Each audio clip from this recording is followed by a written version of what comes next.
Some call me Steve, Dad, husband, or friend. Others might call me boss, coach, or mentor. Today, you can call me the Leadership Hacker.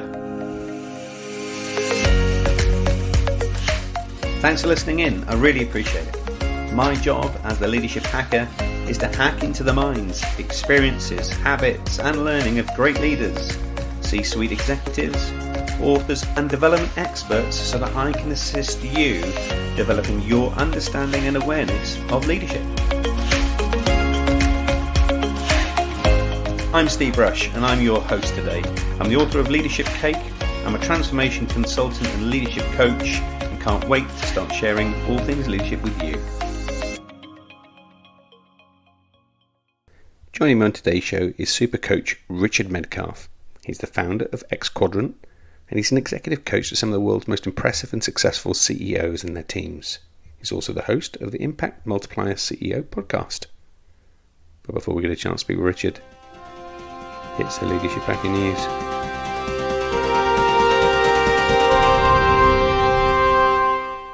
Time is a valuable commodity that should not be wasted.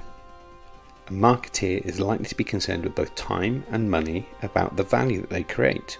Luckily, plenty of thought leadership techniques are also available for those who do not mind spending time on their strategy but don't wish to spend a lot of money on marketing. Thought leadership is a leader's best friend for promoting what they do. Recently, iResearch Services, a global thought leadership agency that focused on evidence-based research, published a list of techniques and ideas to help leaders in the space of thought leadership. And I'm just going to share with you the top 4. Be accessible. Thought leadership is about being visible. You can boost your visibility by making yourself accessible to others, sharing your expertise freely and having your team do the same. Don't be afraid to speak to media outlets or bloggers or write articles. They can all help you get your brand out there and your message to the audience. Always create content. Consistently creating content can take time, but it also can help you build an audience for your brand. Additionally, it can help you create more ideas. Content creation is an excellent way to show that you're aware of your industry, you're aware of the news, and you're aware of what's trending. This can really help you become an industry leader, become more renowned, so that people can see your content and become familiar with who you are and what you stand for. Hone your problem-solving skills. Problem solving is a life skill, and one you should hone. It shows that you can identify, analyse and solve a problem. It also shows that you're innovative and capable of being an industry leader, and helping others solve problems with you demonstrates credibility. Be a leader. Thought leadership is about being a leader in your industry. This means that you should express ideas and take action when the opportunity arises. While you shouldn't strive to jump into every issue or controversy that abounds, you should also not be content to sit on the sidelines, particularly if it concerns your industry. It's all about having balance. So don't be afraid to try any of these techniques for your thought leadership. It'll cost you nothing. It might cost you a bit of time, but you'll get loads of value and you'll learn along the way. So good luck with your thought leadership. That's been the Leadership Hacker News, and we're looking forward to sharing more news as the weeks go by. So please let us know if there's something specific you'd like us to talk about. Joining me on today's show is Richard Medcalf. He's the founder and CEO of Xquadrant. He's an executive coach and coached some of the world's most impressive and successful CEOs. He's also the host of the Impact Multiplier CEO Podcast. Richard, welcome to the show. Hi, Steve. It's great to be here. Thank you for inviting me. Looking forward to getting into the mindsets behind some of the work that you do and the work that Xquadrant do with you and your clients. But before we do that, we'd love to get the opportunity for our guest to just give a bit of the backstory as to how we arrived doing what we do. So tell us a little bit about Richard. Well, sure. Obviously, talking about myself is my favorite subject. So if you've got a spare 5 hours, strap in and we'll... No, just kidding. So my background is that I'm a bit of a strange hybrid. I like to describe myself sometimes as what you get if you take a kind of a McKinsey consultant, a slightly unorthodox pastor, and an entrepreneur, and you put them in a blender. It's interesting. I'm a Brit, but I've lived in France now for 22 years. I came over during my first role. My first role, having studied at Oxford, got my master's degree there. I started my first role was in strategy consulting. I was asked by one of the partners in that firm to come over to help him build out the Paris office for a year or two. Sounded like a good idea. And then 22 years later, I'm still here. I married a lovely French lady and have kids and everything else. So that was how life evolved. I really enjoyed strategy consulting. I think I have a strategic brain naturally, and that all worked really well. I became the youngest ever partner in that company, worked with a whole load of really interesting clients at board level, mainly the tech and telecom space. And then I was headhunted by Cisco just at the point I'd been in the partner role for a couple of years, and I felt, perhaps it was time to do something new and keep learning. And so I joined Cisco, obviously a huge tech company. So I became a smaller fish in a much bigger pond. And cut a long story short, after about 11 years, again, I had a really interesting ride at Cisco. The last role was in a small team set up by Cisco's CEO to really catalyze board level business initiatives with partners and customers. I like to describe it as fulfilling rash commitments made by the CEO in executive meetings. Which happens a lot, right? Yeah, so they'd both get excited about, let's do something together in enterprise, Wi-Fi, or I don't know, in Internet of Things, or in the cloud, or whatever the subject was, and they'd get very excited. And then we'd get the phone call to say, okay, there's some excitement at the CEO level, but you now need to help these two organizations find something in that space that is strategically meaningful, operationally feasible, and that both sides actually want to do at the actually operational level. So it was really an interesting role. For various reasons, though, I kind of started to think after a couple of years of that, although it was a lot of fun, I was thinking, what's the legacy I really want to create in my career, in my life?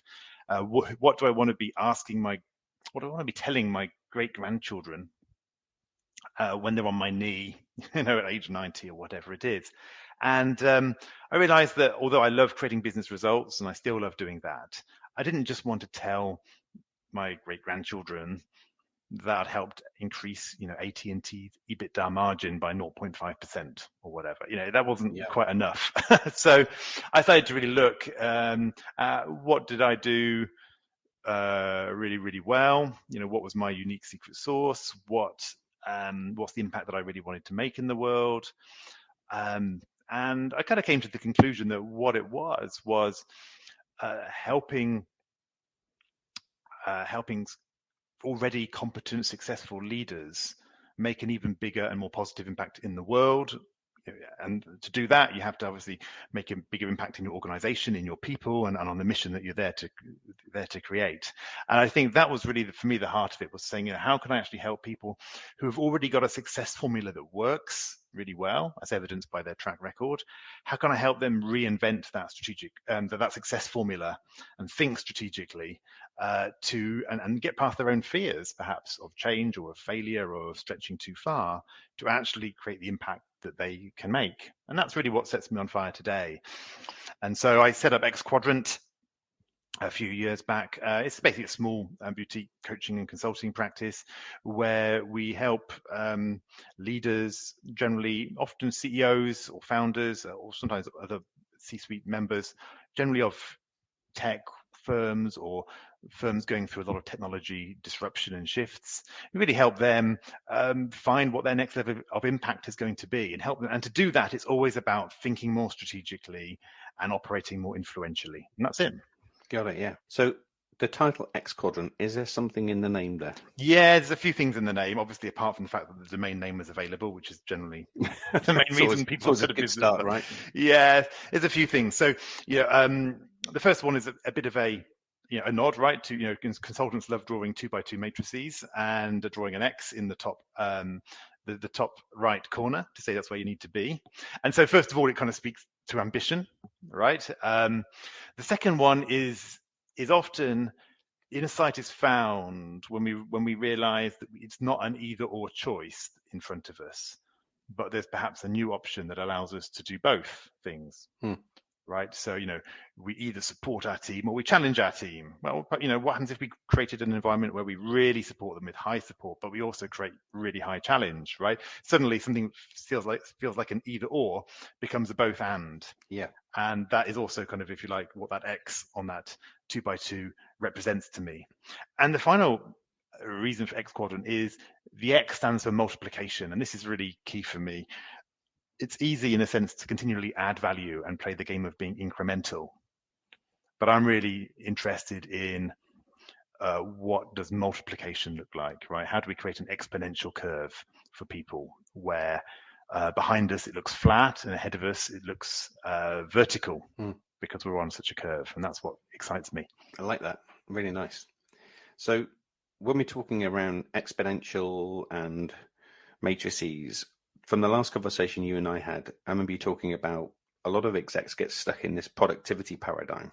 So tell us a little bit about what that really means and how I might get out of it. Yeah, so the name I like to use for this paradigm is the infinity trap, actually. So the infinity trap is, we live in a world of infinity, right? There's an infinite number of tasks, of people, of content out there.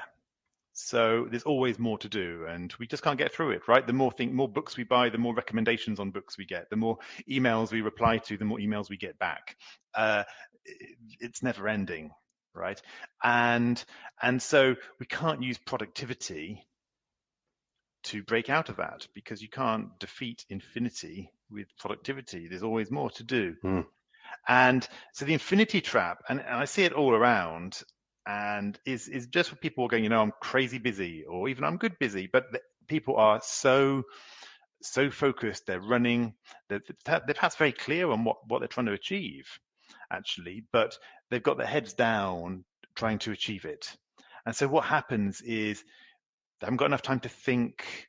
They know they're not really thinking about all the big issues around them. They've got tunnel vision, in fact. So in a sense, they might be really focused, but perhaps they've even lost serendipity from their lives, lost a bit of randomness, or lost a bit of bigger context. So it shows up in different people in different ways.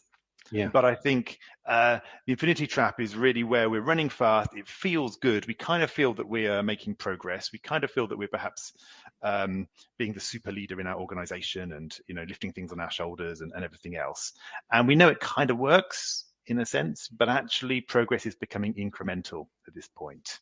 Yeah. And we can't see it. However, I guess the flip side of that is we still need to keep productive and improve productivity where we can. And I remember, again, from the conversation we had before, this is around, there aren't any real productivity hacks. It starts with yourself, and it actually starts with shifting your mindset.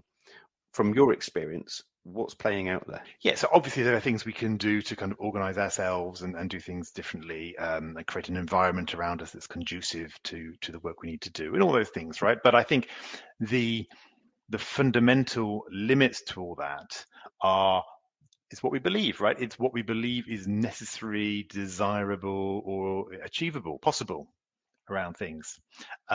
It depends on the self-image we have, right? How do we achieve things? How do we get things done, right? What has to be true for us to succeed? What is success? All these things actually shape us. So let me give you an example. A couple of examples come to mind. Let me just start with this one.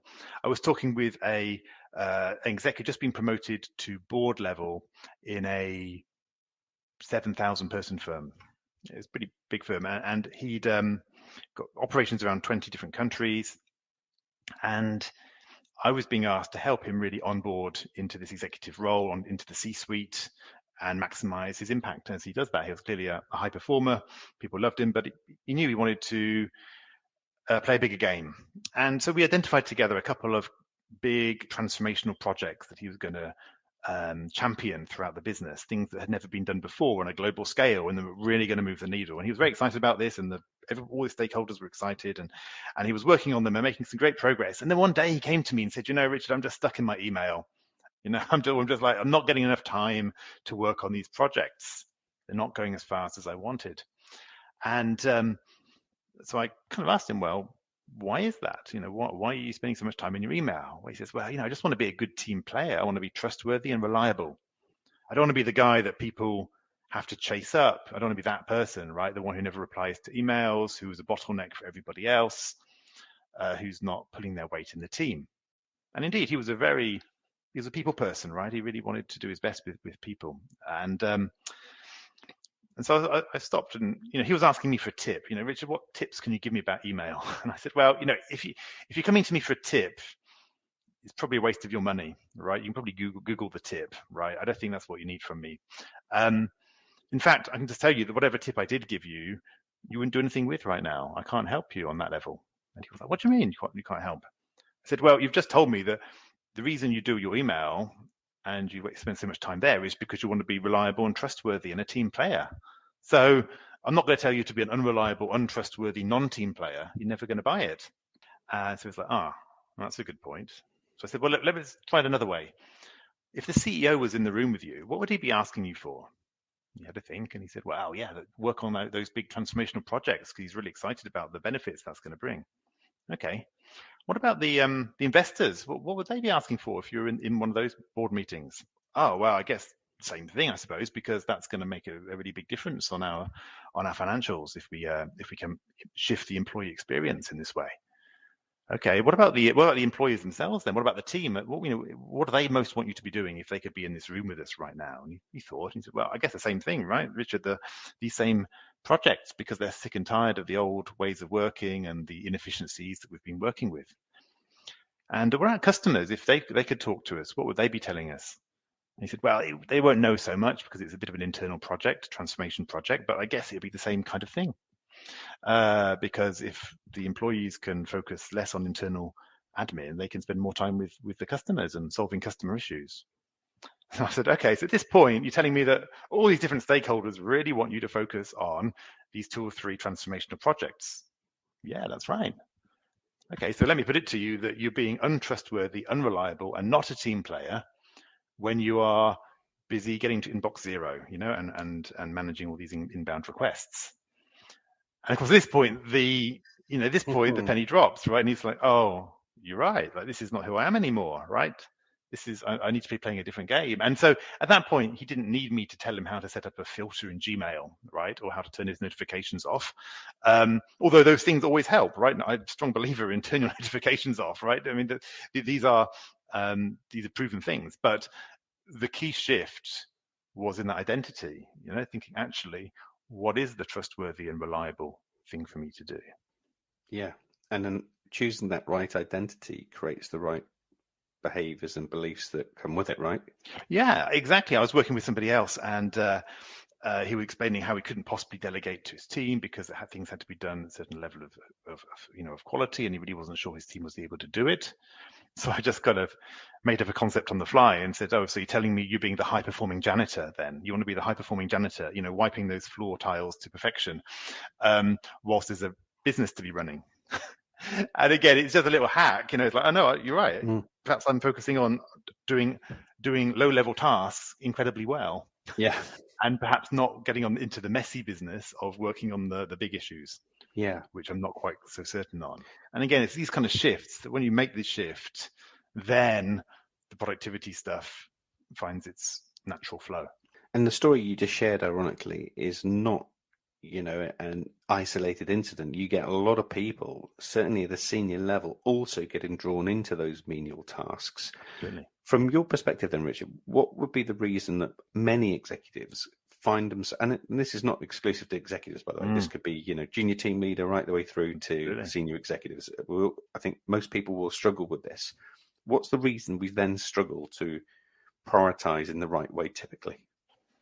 I mean, there are actually a bunch of possible reasons, but I'd say some of the common ones are, number one is instant gratification and the comfort zone. In other words, things that we just have things put in front of us that we deal with. So, if you're always getting notified by your email, then it's easy just to deal with emails as they come because they give you instant gratification, right? It's not the important work necessarily, but it's something. So I think that's part of it. I think the comfort zone is another, right? In other words, there are some areas that we know how to do pretty well, but those are probably areas which actually are not the cutting edge of the work that we need to do. But on the other hand, we do know that we add value when we do them. Yeah. So there's a bit of fear. I may as well just do the things that I'm really good at. And I know that's going to do some benefit, right? Rather than tackle this kind of other stuff, which I probably should be doing, but it's a bit less clear. And that's really the third point, is ambiguity, right? I think we don't often take the time to really define what are those higher value tasks, right? Exactly. And exactly how, if I had 5 minutes, how would I actually proceed on them? Once we can define how you'd spend 5 minutes, then it's quite easy to do that 5-minute task. But if it's like, I'm just need to do some strategic thinking, I mean, where do you begin on that? Right? It's really difficult. So so I think that mixture of that kind of comfort zone, instant gratification, and then this kind of fear and ambiguity on what are these higher value tasks that we want to be doing. But all those things play together. And there's some chemical reactions that go on with us as individuals that happen there. This is not just a kind of an instinct. There's some that instant gratification, gives us that dopamine rush. Yeah. It makes us feel good in that moment. And therefore, chemically, we're also drawn to those quick hits rather than the other chemical reactions that come with uncertainty and fear and challenge that can sometimes hold us back as well, right? Yeah, exactly. So it's also important to try to hack those emotions a little bit, right? And celebrate when you start to feel those, right? So yeah, I actually, I'm doing something where it's, I've defined something that was a bit ambiguous, like give yourself a fist pump, right? But actually reward yourself for making a dent in those ambiguous, fluffy areas that are actually the important ones. Yeah. And you mentioned strategic thinking there as part of that kind of role that we all have. And strategic thinking is quite overplayed in my experience. I'd love to get your spin on this, by the way. So for me, strategic thinking is just about thinking about what we don't know yet and thinking about what we don't know that we can then translate to what we actually do know. And again, role agnostic, whether you're a junior team leader or a C-suite executive, it's all of our responsibilities to think that way. What's your experience about how strategic thinking plays out in our workplace these days? Yeah, I mean, you're right. I mean, there's a couple of ways you can look at strategic thinking, right? I mean, I think for me, strategic thinking actually is a laser, right? Or it's a lens, right? For me, it's a lens that focuses us in, right? So where do we put our focus, our attention? What are the subjects where we need to focus? So that's part of it. And I think the other part is the more diffuse one, as you said, which is like, what is it in the environment? What are the factors that we're not folding in at this point? And I think those are both important ways to look at it, right? But I mean, but for me, the most pragmatic way almost is to think about, there's a book, right, called The One Thing, and it's quite a helpful question they ask, which is, what's the one thing that if we were to achieve that would make everything else easier or irrelevant? It's a great question, isn't it? And I think just focusing on that. So what's the one thing right now that we most need to do, right? I think that's just a really simple way of thinking about this. Yeah.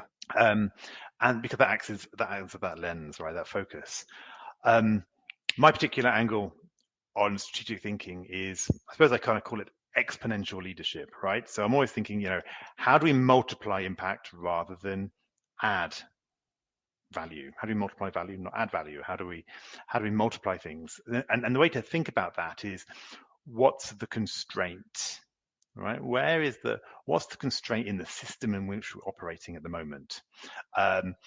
And there's pretty more than we can get into right now on that and like exactly all the constraints. But for example, we have limited time, we have limited attention, we have limited resources. There are these kind of things.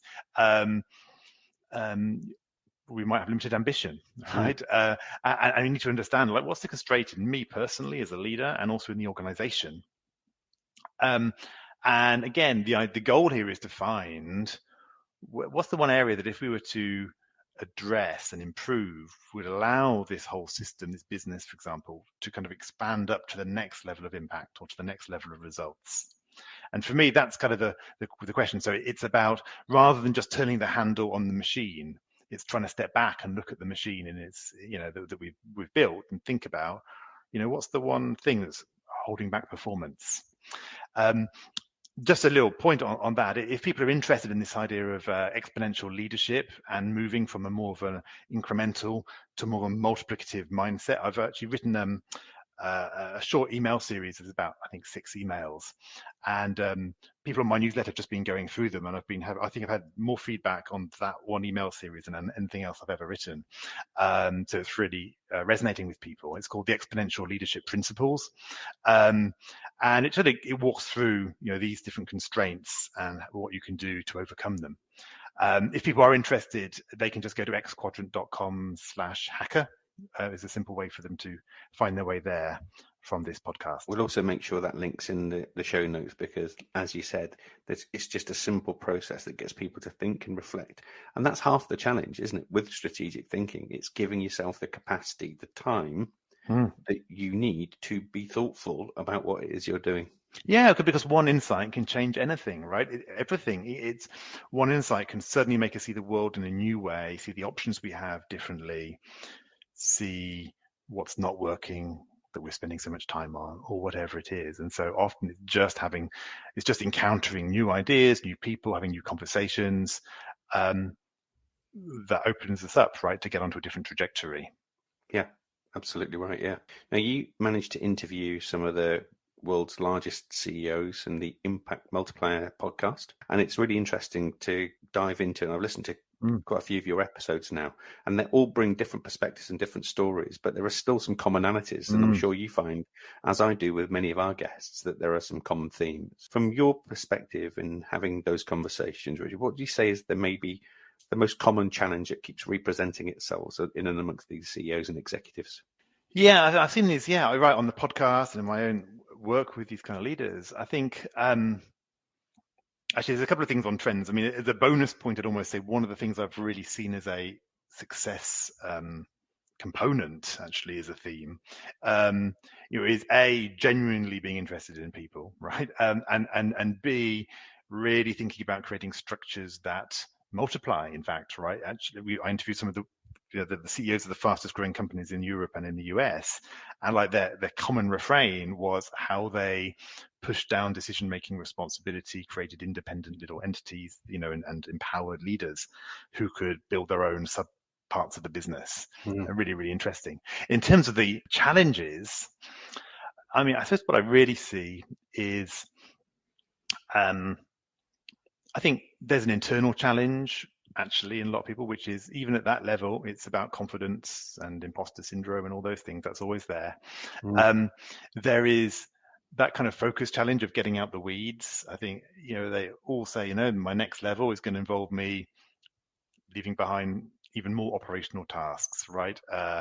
Trusting my team even more, focusing even more on some of the new areas. Perhaps it's an acquisition plan they want to roll out, or whatever it is. And so continuing to get out the weeds and focus on higher level tasks. And then I think the third one is that one around nailing the critical conversations. So leadership is delivered one conversation at a time, and you can have all the plans and strategies you want, but actually just slowing down to master that one conversation with that one report, that one stakeholder, that whoever it is, perhaps bringing them on board to what you're trying to achieve is really important. And so I think those 3 areas, that the inner game of confidence, the kind of higher level activities, and those critical conversations would be the 3 themes that I see come up. Awesome. Yeah, good. And delighted you've been able to share those. Now, however, I'm going to turn the tables a bit and hack into your top thinking and your top tips for the future. And I know that when we think about tips and hacks and ideas, people kind of have this different perspective about what they mean. And in essence, hacking for me is just shortcutting into your great thinking. So if you think about your career as a leader and what you do now, if you had to kind of get them into your top 3 tips or hacks, what would they be? Number 1 would be play the long game, which means don't always be so transactional, right? It's easy to kind of get transactional and just focus on the thing in front of you, but build relationships for the long term. Think about where you want to be, a little bit longer than the next year or the next quarter. Play the long game, right? And build relationships that last, right? So that'd be number 1. The second one would be go in the direction of your discomfort. See, see the discomfort zone as where you learn, as where you grow, and therefore treat imposter syndrome as a feature and not a bug. In other words, when you're feeling imposter syndrome, it generally means that your confidence is lagging your competency, in fact. And it also means that you are actually playing a bigger game, right? You're pushing yourself, you are seeking to add more value, and as a result, it feels a little bit uncomfortable. So I think that second one, go in the direction of your discomfort. I love that. And then I think the third one would be, I guess it comes back to what I talked about earlier, is focus on the key constraint. Think about multiplication and not addition. Goes back to that email course I mentioned. Goes back to that thinking around, how do I stop just using my time doing the same tasks time and time again, and how do I invest my time? Yeah. To remove constraints. 3 fantastic hacks. I particularly love the idea of playing the long game. I guarantee many people listening to this will be going, because we often don't think long game. We think, this quarter, this year, next year. But actually, it's all part of the long game, isn't it? Well, yeah, it's what I said. Like I thought about where do I want to be when I'm 90? Yeah. One thing I love to ask my clients, is what's so important to you that you have to 100x it? What really matters, right? What do you really want at 100x? So for me, for example, I was like, well, wouldn't it be amazing if I could 100x, the number of leaders who really point to me as a real catalyst for the impact that they've had in the world, right? As somebody who's really helped them 100x their impact. So I'm on a mission, and said, let's actually do that for 100 leaders, right? Let's actually 100x the impact of 100 leaders. That'd be a fantastic legacy. So that's what I'm excited about. But play the long game here. Think about what would that 25-year vision be? What would bring a silly grin to your face because it's so exciting yet a bit embarrassing because you're not sure how you're going to do it. Yeah. My unconscious thinking now is just whirring and ticking as I'm thinking about my own long game. So I'm hoping that it's inspiring our listeners in the same way. Next part of the show, Richard, we call Hack to Attack. So this is affectionately where we dive into something in your life or work that has not worked out as you'd planned. Could have been a complete catastrophe. It could have been a minor hiccup. But as a result of that event, it's now serving you well as a learning in your life or work. What would be your hack to attack? Yeah, I think when I look at my time at Cisco, I think there was a period of that time, and perhaps it was okay. It was just life, but I look back at it as there was a bit of a time in that 10-year period where I think I stagnated a little bit. My kids were very young. I was in my comfort zone, shall we say, right? So I was delivering, I was performing, people liked my work, but I think I was not necessarily growing and not necessarily increasing my impact for a period. And looking back, I felt that's a bit of a missed opportunity because just like putting money in the bank, things compound over time, right? If you want to play an exponential game, things compound over time. One example that's recently come to my mind is, dominoes, right? If you put dominoes, line up dominoes, and you knock the first one over, it can knock over another domino that's 50% bigger than itself. And then that one can knock over another domino that's 50% bigger. And that's, again, exponential, right? And so I think I got into a time at Cisco where my dominoes were all the same size, shall we say, right? Yeah. And it was okay, but I think that also started to kind of, I got to a stage where I realized that perhaps I'd missed some opportunities. And again, I had a good career, right? And I made a good thing, and I got into this amazing team that was, reporting into the CEO. And so it wasn't a bad moment, but I think there was within that, before I got into that team, there was a phase where perhaps I wasn't making the most of the opportunities that I've been presented with. It wasn't my eye on the ball. And so I think that's something I've really thought about now, is like invest in myself, and reinvent. I think probably reinvent is probably the best word, right? So I always say to people, what's your Madonna moment? Madonna who turns up and she's like, we got a new style, and whatever it is, or any other rock band or pop star who's been around for a long time, and most of them have had moments where they've reinvented themselves and they've changed things up. That's right, yeah. And I did that when I left Cisco. I changed things up, and it's worked really, really well. And I think continuing to reinvent ourselves, not to leave things behind, actually. So we think we're leaving things behind, but we don't. We just build upon them, right? And we add to ourselves. We become more multifaceted, and I think that's what I would say. So reinvent ourselves. Yeah. Don't get stuck. Cool. Now, the last part of the show, we've affectionately become used to giving our guests some time to do some time travel. And you get to go and bump into Richard at 21 and give him some words of wisdom. What would your advice to Richard at 21 be? I think I'd say read self-development books, invest in yourself more generally. Never be scared of investing in yourself. Don't always wait for your company to do the investing in yourself.